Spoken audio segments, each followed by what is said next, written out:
Basilisa la Bella, un cuento oscuro. Un comerciante tenía una hija de su primera esposa, la cual era conocida como Basilisa la Bella. Cuando tenía 8 años, su madre murió, y en su lecho de muerte, le dio una pequeña muñeca de madera, con las instrucciones de darle un poco de comer y algo para beber cuando estuviera en problemas, y entonces la muñeca le ayudaría. Tan pronto como su madre murió, Basilisa siguió las indicaciones dándole comida y bebida, e increíblemente la muñeca la consoló. Después de un tiempo, su padre se volvió a casar con una mujer con 2 hijas. Su madrastra era muy cruel con ella, pero con la ayuda de la muñeca, Basilisa era capaz de realizar todas las tareas que le imponían. A pesar de que algunos jóvenes intentaron cortejarla, la madrastra los rechazó a todos, ya que no era adecuado que la más joven se casara antes que la mayor, y ninguno de los pretendientes deseaba casarse con las hermanastras.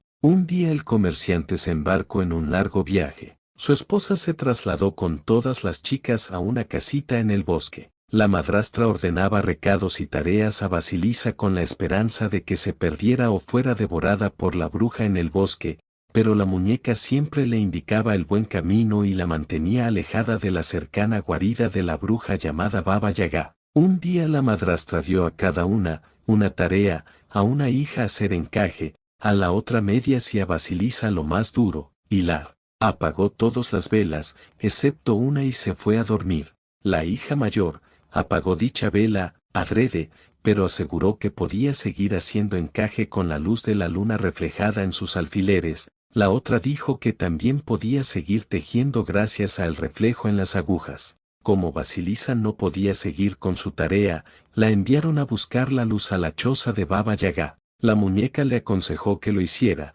así que se puso en camino. Mientras caminaba, un misterioso hombre cabalgó ante ella antes del amanecer, vestido de blanco, montado en un caballo, y más tarde hizo lo mismo un jinete vestido de rojo. Llegó a una casa que estaba apoyada sobre las patas de un pollo y amurallada por una valla hecha de huesos humanos. Un jinete de negro, al igual que hicieron el jinete rojo y el blanco, pasó por delante de ella. Cayó la noche, momento en el que las órbitas de los cráneos comenzaron a brillar. Basilisa estaba demasiado asustada para huir, así que Baba Yaga la encontró cuando llegó volando en su mortero. Baba Yaga le impuso varias tareas para ganarse el fuego, y dijo que si no las cumplía, se la comería. Como primera tarea, Basilisa tuvo que limpiar toda la casa, el corral y el jardín, cocinar la cena, y separar los granos de trigo de la paja, así como las semillas de amapola de los grumos de tierra. Baba Yaga se fue, dejándola sola, y Basilisa se desesperó al ver todo el trabajo que aún le falta hacer a pesar de esforzarse tanto. En ese momento, la muñeca le susurró que terminaría el trabajo mientras ella dormía. Al amanecer, el jinete blanco pasó de nuevo, y más tarde, a mediodía, lo haría el jinete rojo. Cuando el jinete negro pasó por delante, Baba Yaga regresó, y no pudo quejarse del trabajo realizado por Basilisa, así que ordenó a 3 pares de manos sin cuerpo que molieran el trigo para hacer harina, y volvió a ordenar a Basilisa que realizara las mismas tareas para el día siguiente, con la adición de la limpieza de las semillas de amapola, que habían sido mezcladas con la tierra. Una vez más, la muñeca hizo todo menos cocinar la comida. Esa noche, Baba Yaga ordenó a los 3 pares de manos que obtuvieran el aceite prensando las semillas de amapola, y le dijo a la muchacha si tenía algo que preguntarle. Basilisa preguntó sobre las identidades de los jinetes y la bruja le dijo que el blanco era el día, el rojo el sol y el negro la noche. Basilisa pensó en preguntar sobre las manos misteriosas, pero la muñeca se removió en su bolsillo advirtiéndole y Basilisa se mantuvo en silencio. A cambio, Baba Yaga preguntó por la causa del éxito de Basilisa y al escuchar la respuesta, por la bendición de mi madre, Baba Yaga, a quien disgustaba la gente bendecida, envió a Basilisa de regreso a casa con un cráneo linterna para dar luz a su familia. Cuando Basilisa llegó a casa de su madrastra, descubrió que, desde que la enviaran a casa de Baba Yaga, no habían sido capaces de encender ningún fuego en la casa. Incluso las lámparas y velas traídas de fuera se apagaban una vez atravesaban el umbral. Cuando Vasilisa entró portando la calavera, la luz de ésta redujo a cenizas a su madrastra y a sus hermanastras. Después de esto, Vasilisa enterró el cráneo siguiendo sus instrucciones, para que jamás ninguna persona se viera perjudicada por su efecto. Vasilisa se dirigió a la ciudad y se convirtió en asistente de una fabricante de telas en la capital de Rusia, donde llegó a ser tan hábil en su trabajo, que el zar mismo se dio cuenta de su habilidad, y terminó casándose con ella. En conclusión, Vasilisa es una protagonista frecuente en los cuentos populares rusos. Su historia destaca por su valentía e inteligencia al enfrentarse a diversos obstáculos y superar pruebas impuestas por brujas malvadas y entidades sobrenaturales. Este relato es un claro ejemplo del simbolismo presente en las historias folclóricas rusas. El zarevich Iván y el pájaro de fuego. Un zar llamado Vislav tiene 3 hijos, llamados Dmitri, Vasili e Iván, y un jardín en el que crecen todo tipo de árboles. El más valioso es un manzano cuyos frutos son de oro. Todas las noches un pájaro de fuego entra en el jardín y se lleva una manzana. Preocupado por quedarse sin manzanas, el zar llamó a sus hijos y les dijo que, el que fuera capaz de capturar vivo al pájaro de fuego, le dará la mitad de su reino, y cuando muera heredará el resto. La primera noche va el zarevich Dmitri, pero se duerme debajo del manzano y cuando llega el pájaro de fuego, ni se entera. La segunda noche le toca al zarevich Vasili, pero comete el mismo error que su hermano mayor. La tercera noche le toca al zarevich Iván, que no se duerme, y cuando el pájaro de fuego llega, el zarevich lo agarra por la cola, pero el pájaro escapa. El zarevich consigue quedarse con una pluma, la cual a su padre le parece tan hermosa, que la coloca en su despacho. A partir de esa noche, el pájaro de fuego no vuelve a aparecer. El zar reúne a sus hijos y pidiéndoles que salgan en su búsqueda y lo traigan vivo. Los 2 hijos mayores parten, pero Iván, aunque ha sido el quien consiguió la pluma, su padre no quiere dejarle ir, con la excusa de que aún es muy joven. Pero Iván consigue persuadirlo y su padre termina dejándole ir. Sin saber muy bien a dónde dirigirse, Iván llega a una pradera, donde hay un anuncio que dice que si va todo recto, pasará hambre y frío, si va por el camino de la derecha sobrevivirá, pero su caballo morirá, y si va por el camino de la izquierda la persona morirá, pero el caballo sobrevivirá. Pensando que siempre puede conseguir otra montura, Iván va por el camino de la derecha, y se encuentra con un gran lobo gris, que se come al caballo. Iván prosigue su camino a pie, y pasados unos días Iván se reencuentra con el lobo gris, que se disculpa por comerse su caballo y le ofrece ser su montura. El zarevich se monta en la grape del lobo, le lleva frente a un muro, el lobo le ordena que trepe. Al otro lado encontrará un jardín donde el pájaro de fuego se encuentra, dentro de una jaula de oro. El zarevich deberá de llevarse solo al pájaro, y no debe de tocar la jaula, porque si lo hace lo atraparán. El zarevich salta y consigue sacar al pájaro,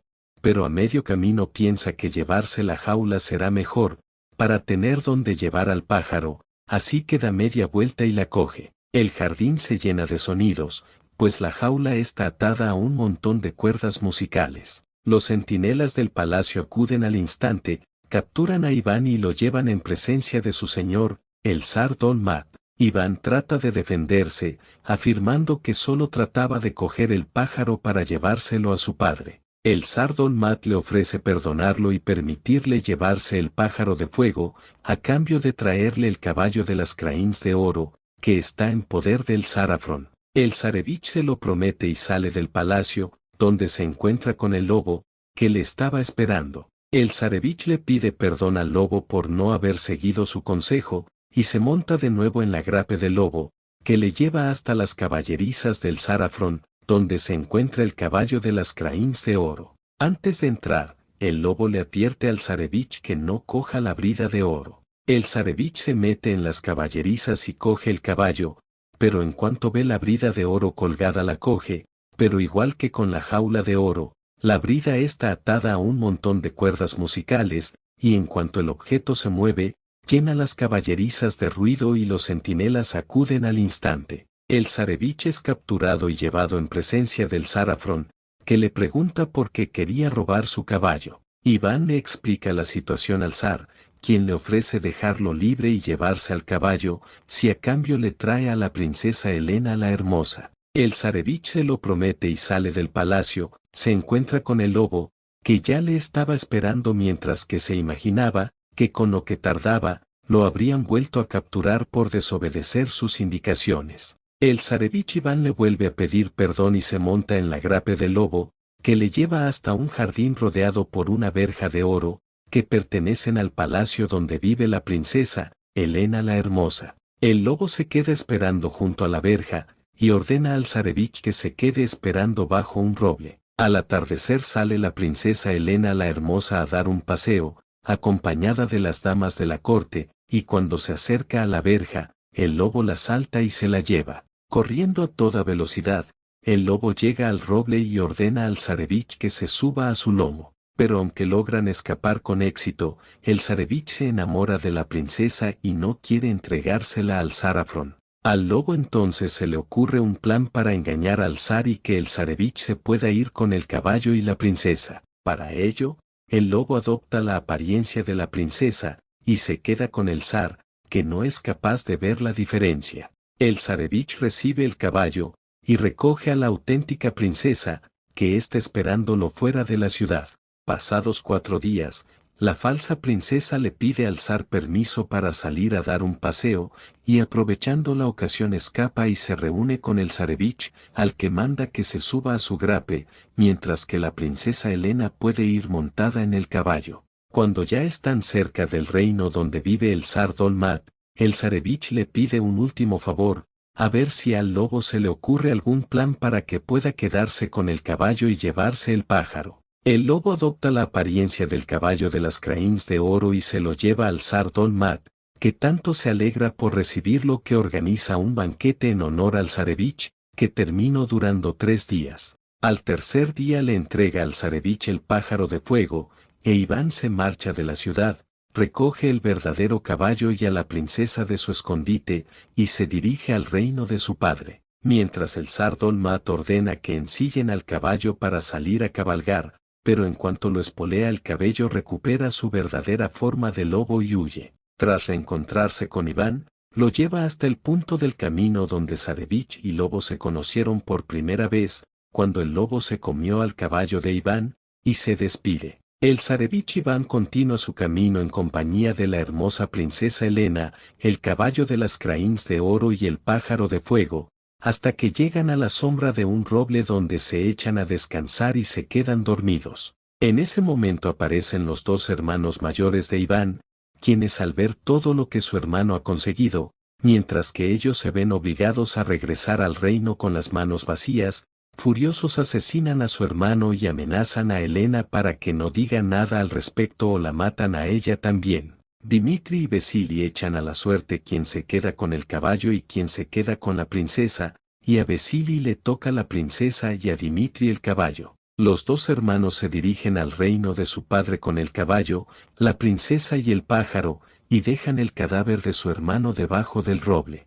El lobo encuentra los restos de Iván, y aunque quiere resucitarlo, no puede porque necesita el agua de la vida y de la muerte. En ese momento aparecen 2 corbatos que se posan sobre el cuerpo del zarevich, y el lobo captura a uno de ellos. En ese momento aparece el cuervo Psi, que le pide al lobo que no le haga daño a su hijo, y el lobo promete que no lo hará, si el cuervo va hasta los confines del mundo y le trae el agua de vida y muerte. El cuervo emprende el vuelo y regresa 3 días más tarde con 2 botellas, una con el agua de la vida y la otra con el agua de la muerte. Para comprobarlo, el lobo desgarra al cuervo por la mitad y después une las 2 mitades con el agua de la vida, reviviendo al corbato. El lobo hace lo mismo con los restos de Iván, y el zarevich actúa como si solo hubiera estado dormido. El lobo le informa que sus hermanos se han llevado al pájaro, al caballo y a la princesa a la corte de su padre y se han llevado todo el mérito. El zarevich se sube a la grape del lobo, que le lleva hasta el palacio, donde ya se ha celebrado la boda de su hermano Vasili con la princesa Helena, y todos se encuentran en el banquete. Cuando Iván entra en la sala, Helena se lanza a sus brazos y lo anuncia como el verdadero héroe, que consiguió el pájaro y el caballo. El zar se levanta y la pregunta a qué se refiere, y su hijo y la princesa se lo explican todo. Tanto se enfada el zar con sus dos hijos mayores que ordena que los encierren en la mazmorra, y Helena se casa con Iván. En conclusión, esta leyenda cuenta la historia del zarevich Iván, un príncipe valiente que se embarca en una misión, para capturar al misterioso pájaro de fuego. A través de sus desafíos y encuentros con criaturas sobrenaturales, el príncipe demuestra su coraje y astucia mientras intenta obtener el poderoso plumaje del pájaro. Baba Yaga, la bruja del bosque. Baba Yaga es una anciana, huesuda y arrugada, con la nariz azul y los dientes de acero. Posee una pierna normal y una de hueso, por lo que a menudo se le da el apelativo de Baba Yaga, que significa pata de hueso. Estas dos piernas representan el mundo de los vivos y el de los muertos, entre los que ella deambula. Devora personas, en especial niños, sus dientes le permiten romper huesos y desgarrar la carne con facilidad. Pese a que consume diariamente grandes cantidades de carne, siempre tiene ese aspecto delgado y huesudo. Baba Yaga vuela montada en una escobe plateada. Vive en una choza que se levanta sobre dos enormes patas de gallina, que le sirven para desplazarse por toda Rusia. La valla de su choza está adornada con cráneos, en cuyo interior coloca velas. La idea de una casa con patas de gallina podría derivar de las cabañas de ciertos pueblos finoúbricos, que las construían de esta manera para protegerse de los animales. Para entrar en la casa, Baba Yaga dice el conjuro: casita, casita, da la espalda al bosque y voltea hacia mí. El interior de la choza siempre está repleto de carne y vino. También es custodiado por los sirvientes invisibles de Baba Yaga, que aparecen como manos espectrales. Tiene a su servicio a los caballeros blanco, rojo y negro, que controlan el día, el atardecer y la noche. Aparece en diferentes historias del folclore ruso, y algunas de ellas muestran distintas facetas suyas. En algunas, ayuda a la gente que le sirve. En otras se dice que guarda las aguas de la vida y de la muerte. En Bulgaria, a los niños se les cuenta que si se portan mal, vendrá Baba Yaga, para llevárselos en un saco y comérselos. Se le asocia con magia negra. Envejece un año cada vez que le hacen una pregunta, y para rejuvenecer bebe un té hecho de extrañas rosas azules, por lo que recompensa a las personas que le traen alguna de estas. En conclusión, Baba Yaga es uno de los personajes más famosos de las leyendas de terror rusas. Es una figura ambigua y poderosa, descrita como una anciana con dientes afilados y uñas largas, que vive en una cabaña mágica en el bosque. Conocida por su sabiduría y habilidades místicas, Baba Yaga puede ayudar o castigar a aquellos que se aventuran en su territorio. La leyenda de Eleshi puede cambiar de forma a voluntad, por lo que rara vez es visto. Los únicos indicativos de su presencia es el sonido de una retumbante carcajada, que se escucha en todas direcciones al mismo tiempo,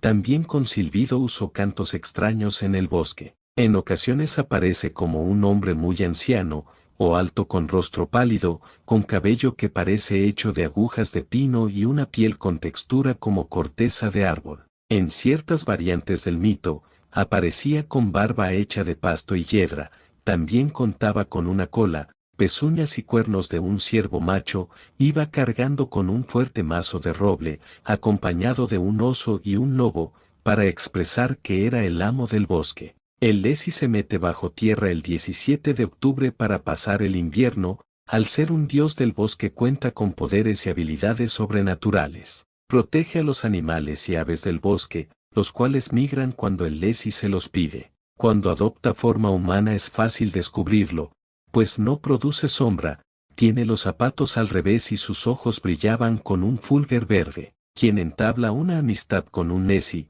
puede descubrir los secretos de la magia. Los pastores y los granjeros hacían pactos con él para proteger sus cultivos y rebaños. El Lesi podía hacer que los humanos se perdieran en el bosque, causarles enfermedades y matarlos de risa. Escondía las haches de los leñadores y las armas de los cazadores. Cuando alguien se perdía en el bosque era porque se había cruzado con un Lesi en el camino. La única forma de salir sano y salvo era cambiarse la ropa al revés y ponerse los zapatos en el pie opuesto. Sus gritos podían volver loco a quien lo escuchara, tenía el poder de imitar las voces de los seres queridos, para engañar a sus víctimas atrayéndolos a su cueva, donde podría matarlos. Disfrutaba quitando los letreros de los caminos provocando así que la gente se perdiera, también torturaba a los hombres y secuestraba a las mujeres jóvenes. En conclusión, dentro de la tradición rusa, los leshchi son espíritus protectores de los bosques.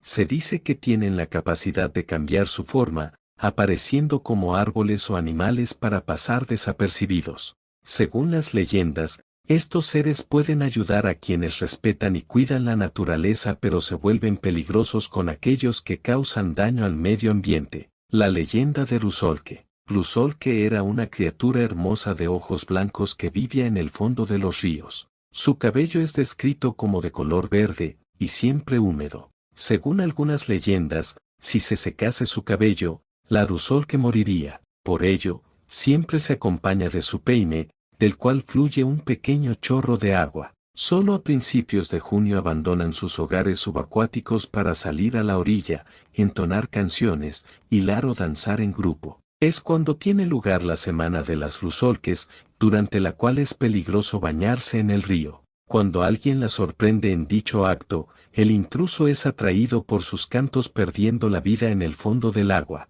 Para protegerse de las Rusolkes es necesario llevar en la mano una ramita de ajenjo. Se dice que, antes de ser ninfas acuáticas, algunas Rusolkes fueron mujeres normales, cuya muerte fue trágica al morir cerca de algún río. Para liberarlas, es necesario realizar ofrendas durante la semana de las Rusolkes, verter alguna bebida alcohólica, romper varios huevos de Pascua, y dejar viandas cocinadas en casa, tras lo cual deben cantarse plegarias dedicadas a las Rusolkes. En conclusión, Rusolke es el nombre dado a una criatura mítica similar a una sirena en el folclore ruso. Estas hermosas pero peligrosas mujeres acuáticas habitan lagos y ríos, utilizando su encanto para seducir hombres incautos antes de llevarlos a un destino trágico bajo el agua. La leyenda de Rusolke sirve como advertencia sobre las tentaciones mortales presentes en lo desconocido. Montañas Koumi. Nos alejamos un poco, para dirigirnos a un lugar muy visitado, un lugar muy misterioso, que esconde una leyenda dentro de sus montañas. En las tierras remotas de la República de Koumi, en el norte de Rusia, se encuentran unas imponentes formaciones rocosas que han cautivado la imaginación de viajeros y nativos. Conocidas localmente como Pequeña Montaña de los Dioses, estas 7 enormes estructuras de piedra se elevan entre 30 y 42 metros sobre la superficie, desafiando la gravedad y evocando una historia milenaria. Según la antigua leyenda de los pueblos Mansi, estos imponentes monolitos fueron gigantes que recorrían las tierras de Koumi. Se cuenta que un hombre de la tribu Mansi, que vivía cerca de los montes Urales, se adentró demasiado en el territorio de estos seres colosales. El hombre buscó refugio, pero los gigantes se percataron de su presencia y comenzaron a perseguirlo a lo largo del río Pechore. En un acto desesperado, un poderoso chamán Mansi observó a los 7 gigantes y, utilizando sus poderes mágicos, los convirtió en piedra. Sin embargo, el hechizo también lo atrapó a él, dejándolo congelado en su lugar, separado del resto de sus congeladas creaciones. Desde entonces, los habitantes de la región creen que los gigantes permanecen congelados en su lugar, a la espera de que algo o alguien los libere de su encantamiento. Los locales advierten a los visitantes que no deben intentar escalar la formación rocosa, pues corren el riesgo de ser víctimas de la misma maldición que cayó sobre los gigantes. Algunas personas incluso informan haber sentido una energía sobrenatural emanando de estas piedras, reforzando la creencia de que allí yacen los restos de seres sobrenaturales. Muchos otros buscan una explicación más científica y exponen sus propias teorías. Sin embargo, incluso los más escépticos no pueden negar el aura mística y la belleza enigmática de estas formaciones. Ya sea que los gigantes congelados tengan un origen natural o sobrenatural, lo cierto es que siguen cautivando a todos los exploradores. La leyenda alimenta la imaginación de generaciones de viajeros y nativos. Desde los relatos de chamanes y guerreros Mansi, hasta las explicaciones científicas de geólogos, Estas imponentes esculturas de piedra siguen siendo un enigma que invita a la exploración y la contemplación. Ya sea que los gigantes sigan congelados en el tiempo o que se trate de simples accidentes geológicos, lo cierto es que estos monolitos son una de las maravillas naturales más cautivadoras del planeta. Hasta aquí el video de hoy. Cuéntame cuál es tu historia favorita de terror rusa, y cuáles relatos son parecidos a los de tu país. Nos vemos en un próximo video.